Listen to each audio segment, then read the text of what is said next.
It's exciting to present at the Carlton County Memorial Library our special guest. Come on, everybody, friends one and all. Let's come together, let's break down those walls. We're gonna listen and we're gonna learn, having fun all the way. Somebody said, let's listen and learn together. Let's sing and learn forever. Let's listen, sing, and learn. I'm excited about meeting different authors. Miss Sheila is going to introduce us to a variety of authors who write children's books. So make sure you join Miss Sheila as we meet the author. Here's Miss Sheila with an author.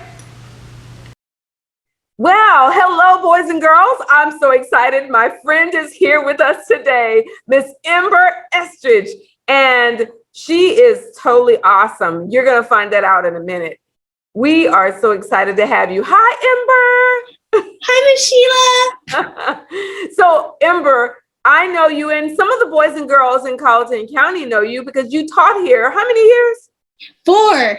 Wonderful. So you know some of the kids and they'll know Yes, you.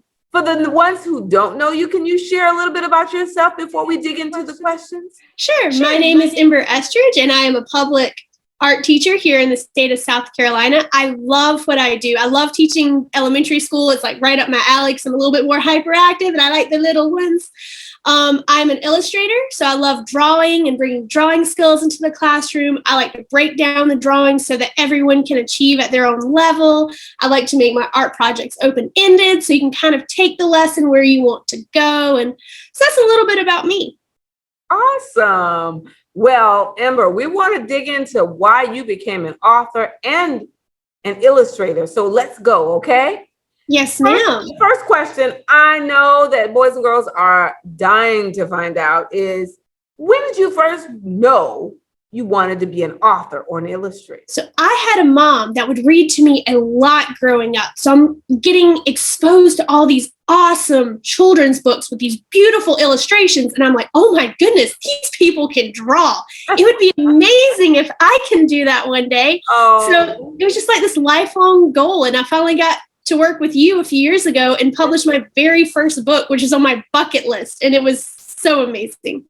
And it is a beautiful book. Can you hold that up and let the boys and girls see it? Yes, ma'am. Leon's Lines. I actually wrote this for my boys and girls there in Colleton County. So this is for those babies, which they're not babies anymore, but. Well, a little later, we're going to ask you to read a little bit in that book, okay? But that is so exciting. I love that story.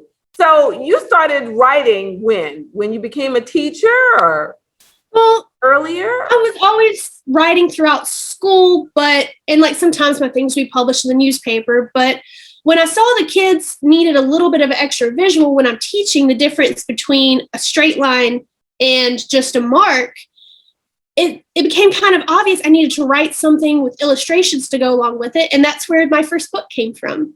Oh, wow.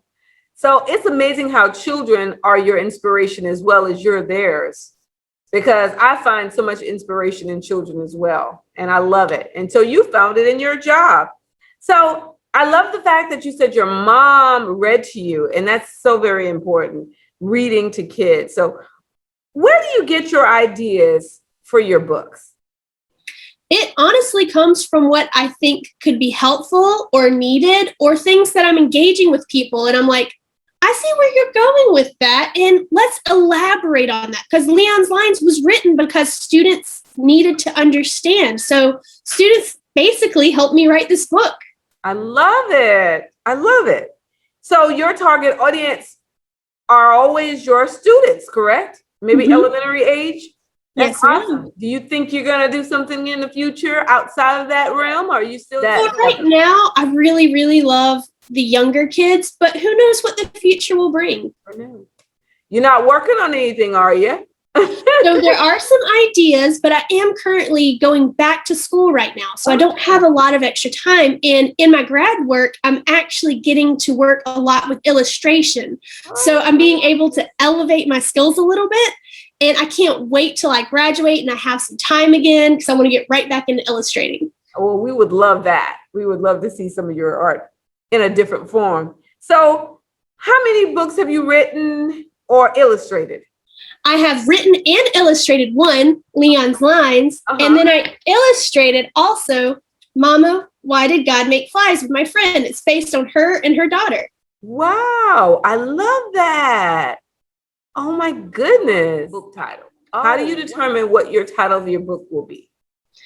So I tend to like to find kind of things I think are funny or witty. So after I write the book or the story, I'll come back and come up with a title later, because after you've written it, you know what it's about, you know where it begins and ends. You can kind of tie that into a fun title at the end that's kind of like, ooh, that's catchy. Let me see a little bit more about that. It's funny. That's what another author said. They always wait till the end to come up with their title. And that's exactly what I did as well. Leon is your character in Leon's Lines. Where do you come up with your characters? Do you base it on any particular person? I actually did base Leon on one of my students in Colleton. We had this sweet boy. He was, I had him, and he was just super sweet, super awesome, super hardworking. It's like, can I make him into a character? I never told him, so he might be reading it one day being like, this is a lot like me. But if you notice in the book, because Colleton County, when I taught there, they all had to wear uniforms. So I made sure that all the characters in Leon's Lines are wearing appropriate uniforms when they're at school. Yes, that was great. What do you think is your main reason for writing books for children?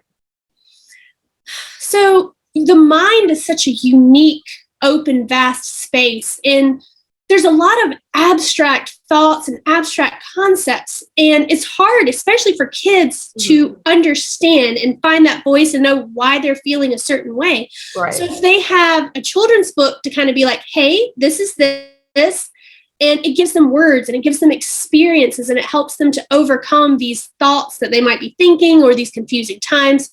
So I think that a lot of children's books, when they have like an extra little message to them, it helps them to become more useful, more lifelong with the students. I love that response, Ember. That was awesome. I agree 100%.